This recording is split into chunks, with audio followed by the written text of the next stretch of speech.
The psychedelic revolution is here. If you want to integrate your visionary experiences into your purpose, get clear on your entrepreneurial path, and help people while you do what you love, then this podcast is for you. Welcome to The Psychedelic Entrepreneur, Medicine for These Times. I'm your host, Beth Weinstein. I'm a spiritual business coach, 3-time entrepreneur, and a lifelong student of psychedelics and sacred plant medicines. You carry your own unique medicine, and your medicine is what we need for these times. This podcast will help you to share your medicine so you can create transformation in the world. Listen in on conversations with psychedelic leaders, changemakers, and conscious entrepreneurs who are living proof that a better world is possible when you follow your heart and live in alignment with your soul. Hello, everyone. Welcome back to Medicine for These Times. I'm so honored to finally have my friend Mary Isis Diehl in with us here today. Hi, Mary. Thanks for being here finally. I'm glad to be here too. Sometimes it takes a while to align these things. And I know. I was like, at first it took me like a year to even ask you. And then I was like, I got to get her on here. And then, just life scheduling. But here we are, divine timing. I'm so excited to get to know you and hear your story and share your unique medicine. So let me tell the audience a little about your background. So Mary is a singer, song weaver, music producer, ritual artist, ceremonial facilitator, and transformational coach based in Northern California and the Big Island of Hawaii. Her lyrical expressions of the universal human experience embrace the mystical, evoke remembrance of our true purpose and meaning in life, and deeply honor the unique path of transformation we are all on. Guided by a mission to inspire and awaken connection with nature and spirit, she's honored to share her services of sacred music, mentorship, visionary song, weaving circles, music production, ceremonial facilitation, and coaching for transformational recovery and psychedelic medicine integration. She offers seasonal online integrative courses as well as in-person transformational retreats. Her other passions and interests are crafting botanical products, intuitive work with honeybees, and end-of-life care support. Mary, let's get into it. I know one of the things I've connected with you online about are the bees. Yes. And of course, I dream of coming out to Hawaii and playing with bees and, doing this amazing work with you. But I don't really know much about your background. I know some of your music. I know we, crossed so many paths in this industry. But how did you get started onto this path? And I'm always curious, like, what other path were you on? And I always make jokes like, were you once a corporate attorney or never an accountant? I know, right? Yeah. Oh gosh, what a rich question. When I think about my upbringing and then I moved to Hawaii at the age of 12. So that was a really significant shift. I moved from California with my family to the Big Island. And when I think about my childhood and like where it's led me to today, it seemed pretty magical. And I've always just had this real deep connection with nature and the magical spiritual realms. And so at a very young age, when I moved to Hawaii, I just was drawn to exploring more of these other realities, these other dimensions through plant medicines, through the mushrooms. And I definitely had a lot of my musical gifts come through living on the islands. And that's where I started just experimenting with recording my own music. And it wasn't until I moved back to California where I really started to anchor in doing more of this work with ceremonial work and really focusing 100% on the music. And in about an 8-year period while living up north in Humboldt, I recorded something like 8 albums, just like really focused. I had a lot of time. I was very blessed to have a lot of space and time, which involved a lot of nature connection and just channeling that into the music. And so now I'm kind of at a place where I'm not recording as much music. A lot of it's out there already, but I'm just like more interested in exploring these new avenues of working more like one-on-one, doing the coaching and yeah, like the honeybees, like that's kind of a new thing. I started working with some sisters in Hawaii with co-leading these intuitive beekeeping retreats, which has been super magical, just tapping into the mysteries and the teachings that the honeybees have for us and humanity at this time. And yeah, it's kind of like a very multifaceted path, but that's how I've always kind of liked it. And yeah, there's a lot of different directions I could go there, but Yeah. gist of it. No, I love hearing it. So I'm curious, when you were on the path of the music and then, moved around a lot, there was probably a point where maybe there was kind of this awareness of like, okay, there's this traditional path, at least here in America, where a lot of people, it's like you graduate from school and then you go to college and you get a job. Yeah. That's how I was raised, especially it's like, I was raised in the Bay Area in California, and it was kind of like everybody just did that. But yeah, what led you to kind of have that freedom to forge your own path? Or was it just kind of your family unit, your upbringing? Or did you ever feel that pressure of like, well, I need to go do this and that, I love this question because I actually didn't really have many examples in my own family of like entrepreneurship. So it was kind of, there was this kind of pressure in a way of like, well, what are you going to do to make money? And I did go through the college training and I thought I was going to be a teacher. I thought, oh, I'll be like a high school teacher because I love teaching biology. And so like that was my study in college. And then I started working a little bit in the schools, like in Waldorf school and in a charter school. And I thought I'll go back to get the teaching degree, I'll take some time off school, but I never ended up doing that. And that's when I started like delving more into music and sharing my music. And then I took a year and moved to Boston, which was a big expansion point in just, yeah, expanding my world. It was like the first time kind of flying the nest and like going to the whole other side of the country and getting a lot more exposure to music out there and a different type of culture. And I actually worked at Harvard University for a short spell as like a lab technician. So I'm like, oh, I'm using my degree, but basically just working with plants while I was there in the evolutionary biology department. And so that was kind of the coolest job I think I had, where I was using my degree. But other than that, I've worked in schools a bit. And then it's been 10 years now that I haven't really had a real job where I was clocking in. So it's been a bit of a challenge, like kind of doing this on my own. I've had a couple mentors, probably some people, were like some dear sisters of mine that have really done well in the entrepreneur world, and just kind of learning where I can learn. And it takes a lot of discipline, of time. And yeah, it's challenging. There's times where I'm just like, maybe I'll just get a job and I know, where the income's coming from, but it's so rewarding to be using my gifts in this way and then having the freedom, right, to like travel and like just it's a very blessed life. I'm really grateful, and it's definitely really challenging. Yeah.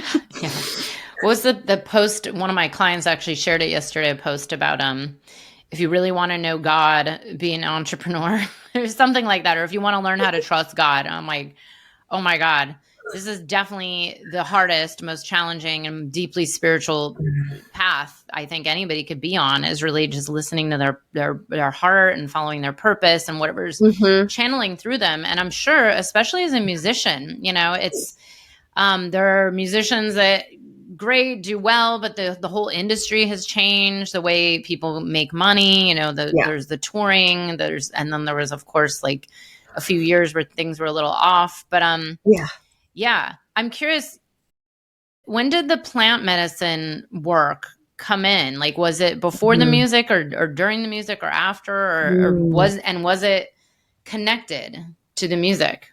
100% connected. Yes. So I have always been musically inclined since I was a young child. I was making up songs, and my mom tells me I've been singing before I could talk. So I've always been catching melodies. And so that's definitely a gift. And it only really became amplified and became like an integration tool really for the plant medicine work, and where I just began using this gift of song to integrate these beautiful insights as much as I could into words, and like integrating, beautiful affirmational type messages into the songs. So as I started beginning like assisting in the ceremonial world, probably about 12 years ago, 13 years ago, yeah, the songs definitely started coming through more and more. And I really see that, like, especially with medicines like ayahuasca, like how it almost creates more singers and musicians, because it just opens up your creative channel. And that could be the case for a lot of the medicines, but that was the one for me that really, like, where this just really wove together naturally. Mm-hmm. Yeah. And I want to get into that a little bit more because, even earlier today, there was something that came across and I was like, God, like, because I'm one of those people. It's like I sang when I was a kid, then I was shut down. Mm-hmm. And then I kind of refound it later in life, and have been kind of working through all the trauma of having my voice basically muzzled for so many years. And now I'm starting to, like you mentioned, catch songs. It's like I have songs come through and then I lose them very quickly. And I'm like, why is it that some people just catch them and like, like, and I have them come through, and sometimes in dreams, like asleep, but then it's like, how do you get it from there into this reality? Yeah. And I think a lot of people are starting to experience that and are like, okay, what do we do? Well, there's technical tools, really. I mean, and also things like recorders are really helpful for having by the bedside, because dream songs come to me as well. And it's helpful to have the little handheld recorders where, before you even open your eyes, you just kind of like whisper what you can remember into the microphone. And yeah, the songs can come when you least expect it, like when you're on your drive or, on a walk out in nature. And it really does help to record it. I mean, that's kind of the tool I use. I record. I have so many like little song seeds in my my voice memos app, and I'll revisit it. And then where they really get anchored, though, is like when I actually sing them in front of people, or when I share them in a song circle, or even in ceremonies, just like that. Then it's like they're truly birthed, into the material realms for other ears to hear. So yeah, I encourage you to catch those songs, like start to record them and see what happens. And I'm sure a lot of people like me are sitting here going like, what? Like, I still have that fear. It's like, I can sing, I'm much more comfortable, but that self-doubt, it's so interesting because I am so confident in other areas. But when it comes to something like writing a song, which I've done multiple times and then written it and channeled it and then never showed it to anybody. That was it. It was like, no way, I am not, which is totally a limiting belief. Like, I am not a musician. I am not a singer. I even make jokes about, in my next life, I will come back as a musician. But I think that's why this world needs so many people like you, like encouraging people to share their voice and get out there. Cause it's time. It's really important to know that we all have this creative potential.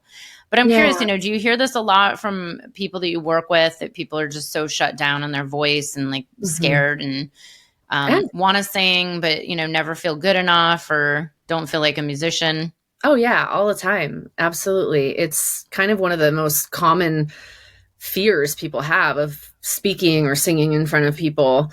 When I first, working with someone who's just starting to open up their voice, for instance, it's just really helpful to just do very simple practices, even just humming, like regarding your voice actually as a healing instrument that it is, because really this is a tool for our nervous system regulation. I mean, even if we're just humming or like toning, that's the start, and so it's where I begin with just vocal opening practices and also nervous system regulation. So I like to bring in EFT, like tapping, and just even using our words and like speaking the feelings out loud, just to like clear any energetic blockages around the voice to begin with. Yeah. So good. Yeah, I do have to say, I have fully noticed the days where I sing or chant, because I have a chanting practice and, toning. The days where I do it, I feel better. And the days where I don't, I feel less better. So Mm-hmm. it's totally that nervous system regulation. Like you Mm-hmm. said, I even woke up the other day and I was like, wow, can I declare my nervous system fully healed? Because it just is such a different world than where it was, 10, 15, 20 years ago. Mm-hmm. And I know the voice work and this vibrational work has so much to do with it. I really believe that this is Yeah. the future medicine. Like I've done a lot of work with some friends of mine, then I have some clients teaching this and doing this kind of work. And I've interviewed, like people like you, like Nessie Gomez, and some other people who are kind of in this sound world. And it's Mm-hmm. just so amazing how deep and how healing it is. And Mm-hmm. this whole story that so many of us have around like not being good or not sounding good. I mean, Mm-hmm. it's, this is where we need people like you to inspire others that this is a healing Mm. tool, that this is important. Yeah. I love it. I actually, just so you know, I had my first sting of the year last week, and when she stung me, I actually just let it like come fully in. I was like, let me see how long I can leave the stinger in. Like I want to Wow. feel this medicine. Yeah, I've never been able to do that, and I felt it until it got to the point where it was like, okay. And then when I went in and took the stinger out and like put some clay on it, I had a full song just totally channel through me. Yeah, it was like the bee sting Wow. song, but it was Wow. gone in like an instant. Yeah, the medicine for the Just, moment. oh, and I was like, oh my God. Where did she So sting you? it was like my right shoulder, Okay. yeah, whatever Mm-hmm. between my Yeah. shoulder and my chest, probably on the heart line somewhere. Hmm. Mm-hmm. Fascinating, this work. But I will try that recorder thing. I just never think to do that. Yeah, and I asked you where the bee stung you because oftentimes they'll go to a spot in the body where like you need the medicine. It's interesting. I hear this from my beekeeping friends all the time, like where they'll get stung in places where they're like struggling, and it's just like it brings the medicine into those places of the body. Yeah. I believe it. It's so fascinating. I totally believe it. And now that I think about it, when it was starting to come really through, I could feel like numbness in a finger, and this finger has had a hard time healing for the last few months. And Uh-huh. maybe it's like the good anti-inflammatory medicine she gave me. Uh-huh.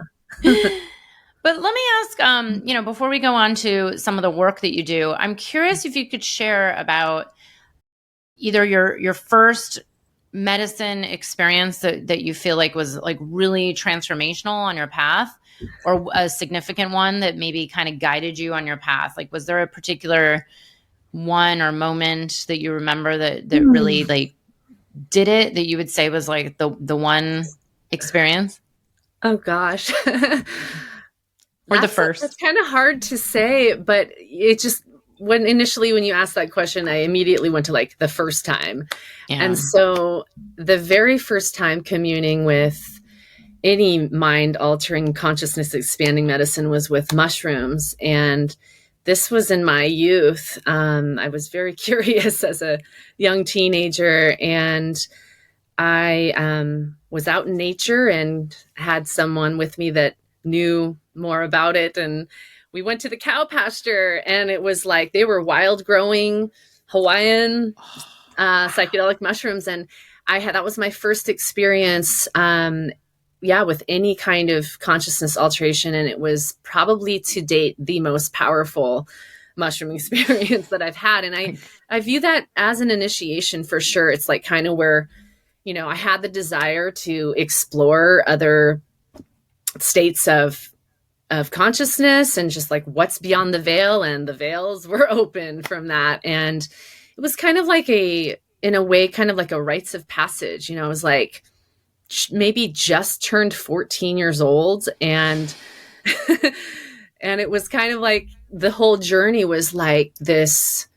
The theme was just like kind of loss of innocence, or just yeah, embracing, like I had a lot of visions of like my childhood and just like coming into like this next phase of life into like young adulthood. And now that I think about that too, it's interesting because now I'm like kind of into this next phase of like entering into my more like wise woman crone years, like hormones are shifting. And yeah, it's just interesting to reflect back, like, gosh, how long ago that was now. And now I'm like entering into this new phase of life. And that's been quite a journey, actually, like feeling into this ripening time I'm in. Mm-hmm.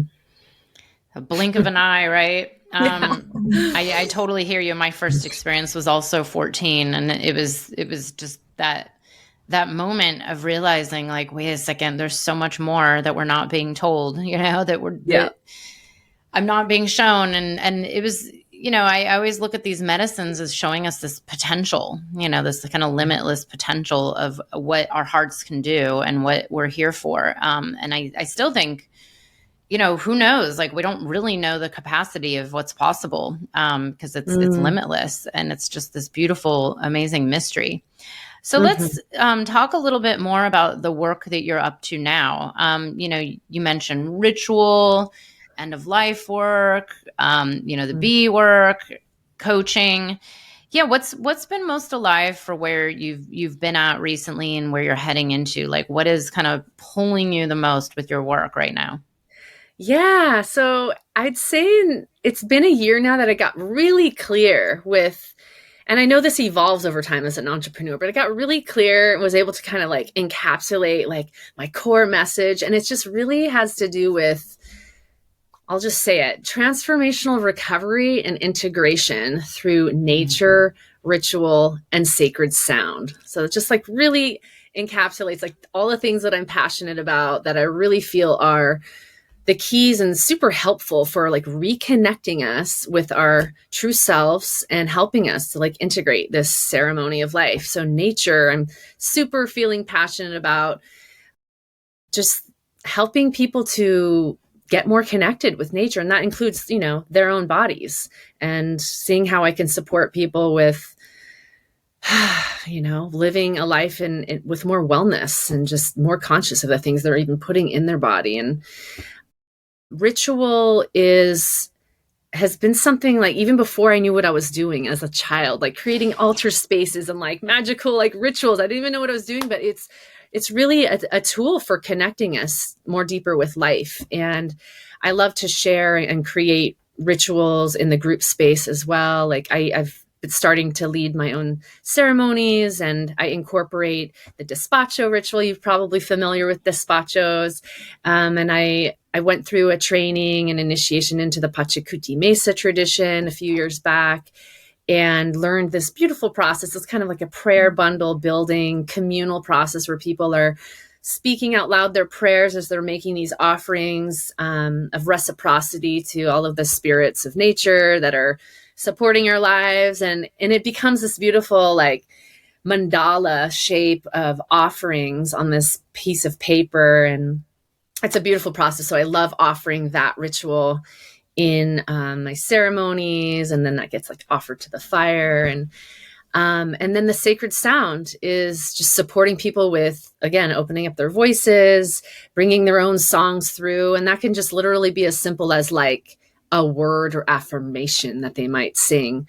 And that's a tool for integration. So, I work a lot in the ceremonial spaces, and if we're not actually bringing these insights into our life and like changing our lives through our actions, and through the songs we sing too, and just how we're like repatterning and rewiring ourselves, then like what's the point of all of these ceremonies? So like transformation is just like what wakes, leads me to do the work I do. I'm like, that's what we're here to do. We're here to grow and transform. Yeah. Mm. And you mentioned the most powerful integration tools there are. It's like right in front of us everywhere. It doesn't matter if you're in the city either. And I know this because I used to live in New York City when I started working with medicine.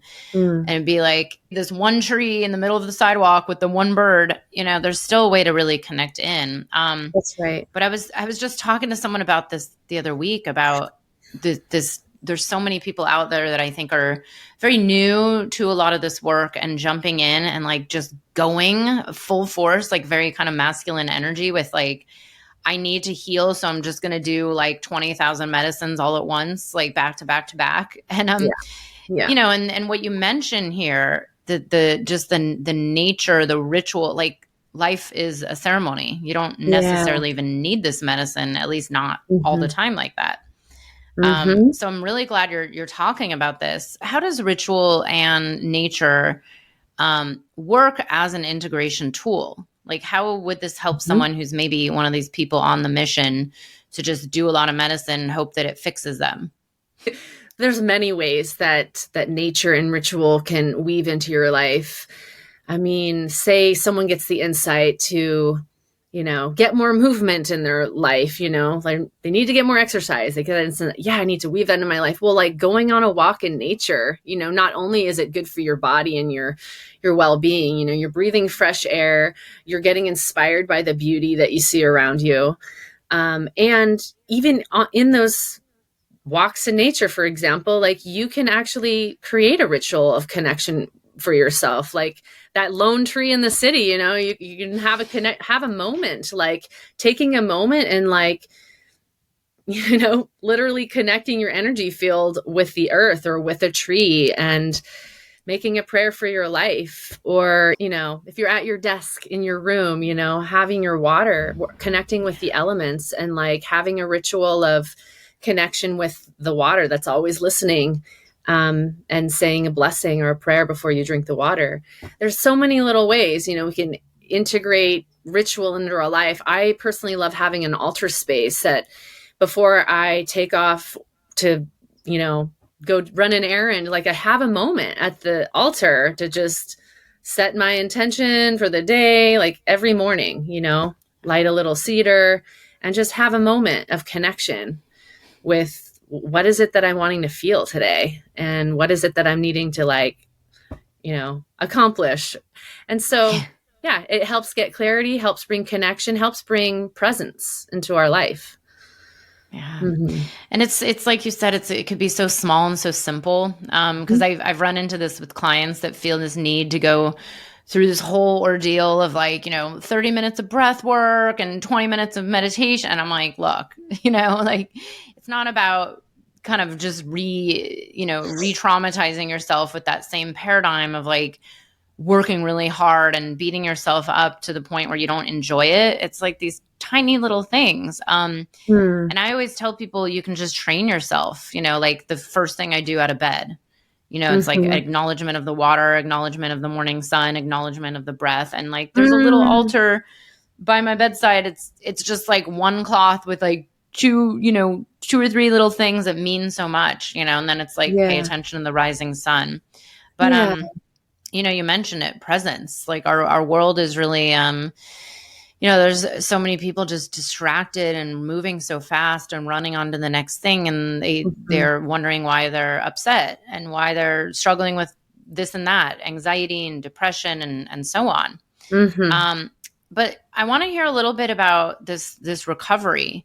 Is Mm-hmm. that recovery? Are we talking recovery from alcohol, drugs, kind of addiction Mm-hmm. recovery, or Yeah. and how did you get connected to that work? Yeah. So I'm talking about addiction recovery, which every one of us has some connection with, whether it's ourselves or our family members. And I'm talking also substance as well as behavioral addiction. So in the last 8 years, I had some real close, deep experience of that with my beloved, who ended up getting deeply entrenched with substance addiction, just working in the medical system, stressing his body out, working night shifts and as a nurse. And there's readily available legal substances out there that you can become addicted to. And and they're some of the most harmful, like the pharmaceuticals. And yeah, so it's just something that was definitely part of my karma to address even in my own being, because it's been in my family lineage. And so through that process, I decided to really dive deep into understanding the nature of addiction and how to actually support someone in addiction. Initially, as it was, I was being confronted with it, the reality of what was happening. It's like I had a lot of trauma come up around it, and that wasn't helping. Like responding or reacting from a place of trauma, it usually puts a person into more shame, who is struggling. And yeah, so what's needed is just so much understanding and compassion that it's a deep struggle. And so I ended up going to Costa Rica with him. We attended an Iboga retreat out there together. And so we had 2 ceremonies with the Iboga medicine, which was life-changing for him and really insightful for me as well. And after that, so this was like 4 years ago or so, I ended up doing a training for addiction recovery and integration. This was through Being True to You. And so that's where I learned deeply about the nature of addiction and, so many things. But basically, it was a huge healing for me to actually come full circle and like meet him in a way that actually was able to support him through it. And now I'm so grateful to say he's like on such a good path.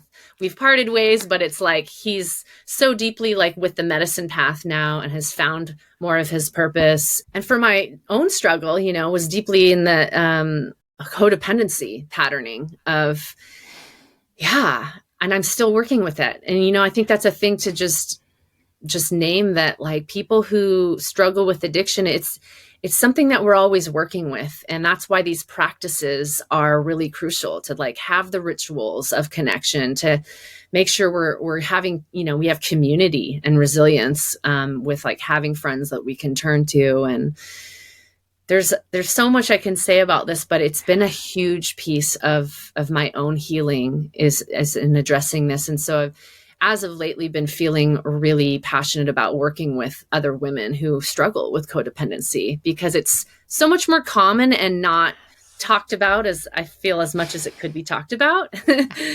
Please, please, please, please do this. This is it. Yeah. And you said it. It's like pretty much everyone out there. I mean, I couldn't name one human being that I'm connected to that doesn't have some form of addiction in their life, whether it's through a lineage or themselves or, family. And these days I'm convinced that everybody's addicted to something. Right. And something I've been exploring, it's kind of like the codependency, like these. Yeah, exactly that. There's definitely that. The phone, the social media, the whatever. But the one that's come up for me a lot lately is just this, like these kind of silent addictions that are like the shame or the not spoken about, like codependency, trauma patterns that keep running our lives. It's like it is a form of addiction, especially when people have an awareness. That's what, because I went through that where I was like, wait a second. I'm aware of what my pattern is and why it keeps repeating, but I can't seem to stop it. It's like, I use the words of Joe Dispenza when he says it's like we get addicted to ourselves, like this kind of old version of ourselves, and we have to break that habit. He calls it breaking the habit of being yourself. Right. But addiction to struggle, addiction to things being hard. There's so much programming that I'm like, wait a second. There's so many different forms of addictions that we're not discussing, and people are just, like brushing under the rug or avoiding or just whatever it is, writing it off as like, oh, this is normal. Everybody has something. It's like, well, do you want to be free from it or do you want to just perpetuate it?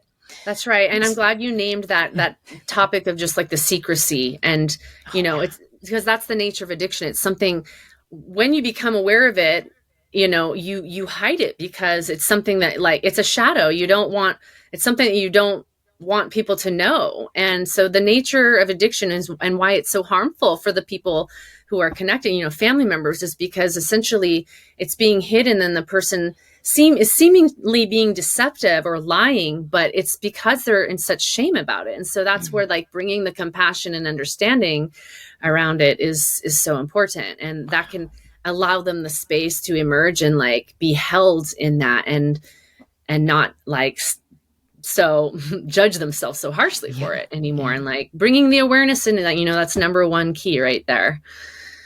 The shame spiral that can just keep going down and down and down and down. I'm curious to hear about this because I know iboga is really just, the master plant for this work, but I'm curious, have you worked with these patterns and this kind of addiction in, let's say, ayahuasca or mushroom work? I mean, do you think it's just as powerful, or it can be? I do. I think that all of these medicines have the power to like create this neuroplasticity and ability to, stretch our minds out to see other possibilities and feel into those new possibilities, like a felt sense of like, if I were to, make these choices, and feel into the new timelines of like possibility. But yet, even with iboga, like where it gives you that ultimate reset because of the way it acts, with all of the receptors, if you don't actually do the actions that are going to change your life, such as quitting the night shift job that's wrecking your body and chemistry, like you will probably end up back into the same patterning. You actually have to, there's no getting around doing the inner work. And that's where I like to emphasize, no matter what we take from the outside, it's never going to fix us. We actually have to do the work on our own and making the effort. And there's this quote I always think of: we earn our tranquility. We actually need to have the discipline and like to do the practices, to have a practice of some sort that's going to bring us back to our true self. And yeah, like having the accountability, it can be helpful to work with someone, a therapist or a coach, and to have someone to help clarify, like, what is it that's really important to you? What do you really want from your life? And like helping you to clarify those steps to get there and hold you in that process. And you said something so powerful that I said to someone the other day about this. I mean, it's come up so much around like so many people looking for these medicines to just fix them. Like, oh, I heard, because I actually, numerous stories I've seen, but someone I know in particular, it was like, oh, I heard iboga helps with this. Let me go do it. And then there was zero preparation and zero integration, and then just like fell right back in to the same patterns like very quickly. And it's sad because, iboga is no joke. Like it's not just like a little, like taking a gram of mushrooms here. It's, maybe going to Costa Rica and doing a week-long retreat, 2 nights of whatever it is, 24 hours of nonstop work. And it's no joke. So you said it, like we can't run from the inner work, and no external anything at all is going to be the fix. It's interesting in the psychedelic space. It feels like there's, like maybe it's the media over the years makes it sound like these are all just magic fixes. It's like ketamine, try ketamine therapy. It will fix your PTSD. And I'm like, well, isn't that kind of the model that, the Western medicine model, like take the pill and make that symptom go away? But what we're actually, these plant medicines have the ability to definitely open our beings and like help us to purify and like help us in that process of healing. But it's not going to do the work for us. It's like the inner and the outer work that we need to do. But they're such helpful tools, but they need to be respected. I mean, if we keep just going back over and over and over again, but not doing the work ourselves, that's like not really respecting the medicine and what it's here, like the potential it has for us. So yeah, and that's where she'll just kick you in the butt, maybe. Yeah. And also it's not easy. People think like, I'm going to have like they'll have these expectations in their head of like having some miraculous healing visionary experience. And it can often be one of the most confronting, uncomfortable experiences of your life, especially with Iboga. Like, oftentimes what people have in these journeys are like their most traumas kind of like on loudspeaker. Like, literally, you can literally have like auditory hallucinations and like hear things based on like your own trauma. So it's like it's bringing it to the surface to like show you that it's there, and like how are you going to be with it? Are you going to like be like, I don't want to, like continue to like not want to look at it? Right. It's like showing itself to you for your acceptance, actually, and like acknowledgement, just like any crying child wants to be loved and acknowledged. Yes. Yeah. Yes. Oh, you said it. It's so important. I mean, it's so interesting with this world that we're in. I think so many people want the quick fix. And, even a friend today, we were like texting back and forth. And she's like, yeah, I don't know if I want to do this anymore. It's really hard. I was like, well, what have you been up to all these years? But it was, we were talking about the medicine. I was like, but that's, to me, it's part of the point. It's like learning how to navigate and like be aware of the kind of hard, heavy stuff. It's not all unicorns and rainbows. I really think it's here to be a teacher. We all have, every human, I would say, run from anybody who doesn't think they have problems or issues or, if anyone says they're fully healed, like I would run. Cause I haven't really met anybody. Really good point. And I also like to emphasize that to the clients. It's just like, that's not an end point. It's like we're continually meeting like and shedding more and more layers. Yeah. Nowhere to get to. I say, I'm like, maybe like multiple lifetimes, but there's nowhere to get to. And I also just want to like name that also in this healing work, the ceremonial work, there can be a lot of space for celebration as well. I mean, when you think about, some of the other places in the world where this work has been going on for thousands of years, and with dance and music and like celebration and community involvement. And I think that's another really important piece of ceremonies and this work, is that it's community building, and it definitely provides resilience and something that hits deeply for people, for that need of ceremony. Like it's actually an ancestral thing. Like when people come to ceremony for the first time, it's like, this is new to me, but it felt so familiar. Like it's, it hits a deep place in them, like of remembrance. Yeah. You said it. Exactly. Yeah. Speaking of which, I'm curious, it's so interesting to watch this world changing, I feel like, so quickly. What are your views on, kind of like the medicine space and the whole, like, especially in the Western world, there's so many different opinions on like who should be doing it, how we should be doing it. Is this right or wrong? Especially you and I, both Westerners with white skin, born and raised in California. I've had people even say like, you shouldn't even be talking about this, which I think is a little extreme. But how do you handle kind of this navigating this life and this space, being who you are, and like hearing different opinions? And I'm curious, like, has anything come up around like, oh, you shouldn't be working with this, or I've literally had people say like, this shouldn't even leave its homeland, which, by the way, it has a home in Hawaii as well. That's true. I'm curious, like, what are your views on when this comes up? Yeah.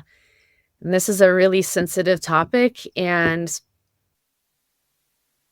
for myself personally, I haven't had any direct experience of like being told that I shouldn't be doing this work.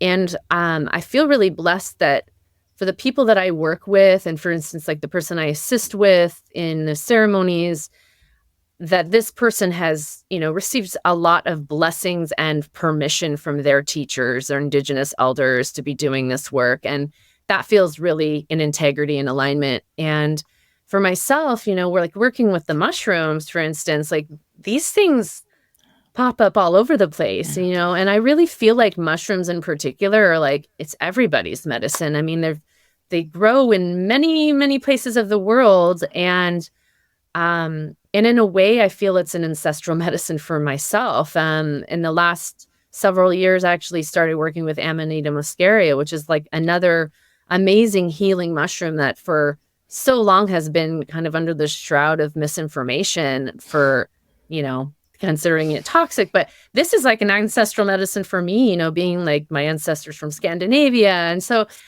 I feel very connected and in integrity, like working with mushrooms in particular. And I view these medicines getting around the world for a reason, especially like with ayahuasca, the plants are starting to be grown in all of the tropical areas that can grow it because there's a need. There's a need. Humanity has a need for these medicines that are going to help awaken us and help us remember like what's really important, like how do we live in right relationship.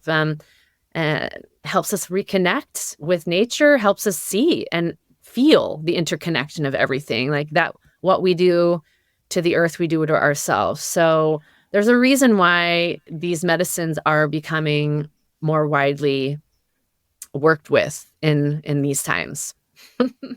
Yes, I agree completely. I mean, it's been an interesting space with so many people. I mean, it's not just this space, it's the world, right? Everybody has an opinion on something and everybody wants to tell you how to live their lives. And, it's just part of how things go. But I do feel like there's something bigger at play here. And I always like to refer to when I last interviewed Rick Doblin last year, he had said, like, we need to keep our eyes on this larger picture here. Like, yes, there might be some harm, or yes, there might be, some communities being affected. But if we think of this entire planet, it's like 8 billion people and the relationship, we're kind of in this kind of disharmony with the earth, and so many people in disharmony with themselves. It's like, well, what if these medicines help us remember and bring us back and reconnect us?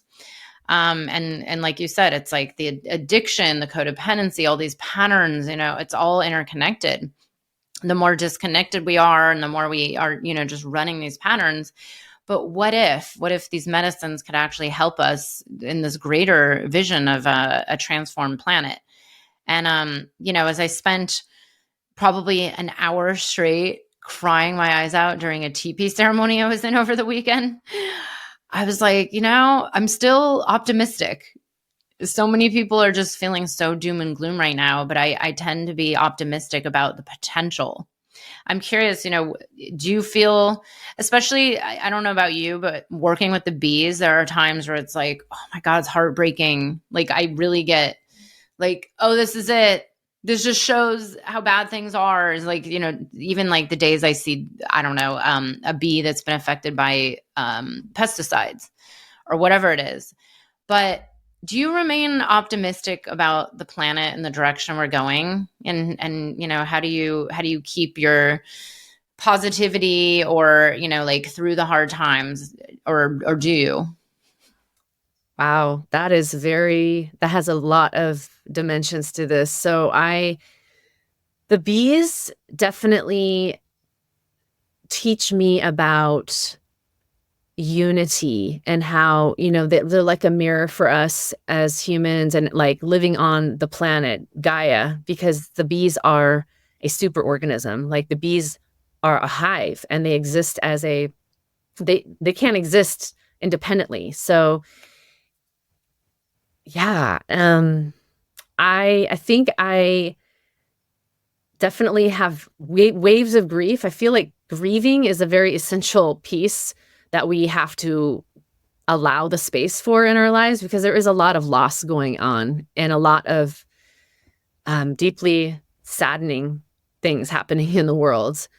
And yet there's always the reminder that all of this is temporary.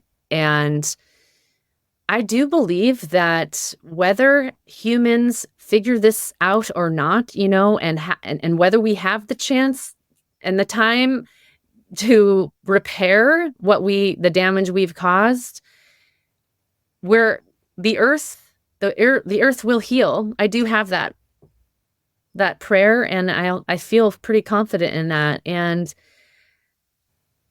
I trust in this divine plan unfolding. Honestly, I think that this is all it's all a big ceremony, and yeah, it's coming to a place where um there is a lot of awakening happening on the planet. And yes, there's the full spectrum. Like we're witness to it all right now. And yeah, and I think the more that we can come back into presence so that we aren't completely derailed and when we were witness to all of this, it can be very derailing, like we can easily just go down into a well of despair. But we also need to use what power we have with the freedoms that we have to make a positive impact in the world. So back to the bees, it's like we have a part to play, in each and every one of us have a part to play in this whole. And it can take a lot of deconditioning and unlearning to figure out what we're here for, each and every one of us. But I just have faith in in life and the cycles of life, which that's true. We see things are birthed and things die, and this is like a fleeting moment in like the cosmic sea of reality. And so what beautiful impact can we make in the life that we have? Just focusing on that is a good way to live our life. It's just like knowing that we can make a difference with our one life. Beautiful. Yeah, I always say it's like planting your seed. That's all we can do. I don't think one person's going to save the entire planet themselves. We're all in this together. And yeah, the more I've studied the bees and been with the bees, it's like, wait a second, if we could just learn everything that they're doing, apply this to humanity, we might get it right. Like you said. Yeah, they're in service to life. They're literally, their existence is all about being in service to life. They're so beautiful. I'm curious, do you keep bees where you live now? Are they in Hawaii, or do you just... I don't have any hives of my own because I move around so much. I'll be going back to Hawaii in October for another one of these women's intuitive beekeeping retreats. And 3 of the beekeepers that are a part of this retreat, they all have their own land that have hives. So when we do these retreats, we're getting to visit these hives and spend close time with the bees, with suits on for those that don't feel comfortable, like not wearing a suit. And not only being with the bees, but like really doing some deep kind of priestess practices, ancient practices related with like the Melissa. And so I don't have them of my own, though, to answer that question. One day, if I am settled long enough, I would love to have my own bees. That sounds amazing, though, this retreat, because I've been studying, getting a little more into that, like understanding the lineage of the European shamanism with the Melissa and the bees and the priestesses. And yeah, I also too have been practicing not being in a suit. I went in fully and like took out a frame of honey over the weekend, and that I was like, okay, I'm wearing a suit. Like the day I got stung, I was in shorts and a tank top, and but they're so beautiful, and I'm so glad you're doing this work. I feel like there's so much for people to learn, and they're the most gentle creatures. Like usually when I get stung, it's like kind of just an accident. They get stuck. Exactly. But let's hear more about what you have coming up. Do you have anything planned in the next few months, or anything you want to shout out that you're offering? Gosh, we're coming into summer now. I actually have a lot of travels coming up, so I don't have too many offerings in the next couple months, but I'm envisioning by the fall, like maybe around November time, bringing this like a transformational container, a 3-month container for women, to really just go deep and get support from each other and work through a lot of these like codependency issues together through our voices, through movement, through ritual with nature. So I'm dreaming into being that program. just an integrative container. And I have a lot of free resources on my websites for people new to this work. Like I've got integration guides and microdosing guides and how to create and keep an altar, all these good things. So if you go to my website, you can just learn more about that kind of stuff. Right. Yeah, we'll have it right here in the show notes, and we'll put all the links so people can follow you and get updates. I know you send emails, so get on her list and be updated about this women's program coming up hopefully in the fall. But Mary, that's amazing. Where are you off to next in your travels? Anywhere good? I'm heading to Chicago for the summer solstice for a retreat out there that I'm doing with my friend. Really excited about that. Beautiful. Well, it was so good to finally connect with you and have you on. This work is so important. I'm so glad you're doing it. I mean, the addiction, the recovery, the codependency work, the song as medicine, your voice as medicine. It's honestly, it's like I've been saying it for years. This is some of the most powerful work that I think anybody can be doing. And I actually believe it's kind of the next. I mean, it's so funny to say that it's the future. It's ancient. It's the future. But I think it's going to be the next big healing tool that people are finally going to wake up and realize, like, wow, it's within. I just need to learn, just put the practice in. So thank you so much for sharing your voice and coming on here and sharing your story with everyone. Thank you so much for having this. Yes. I hope you enjoyed the episode. If you're feeling inspired, I'd appreciate it if you showed your love with a review. And check out my YouTube channel where you can find the video version of this podcast.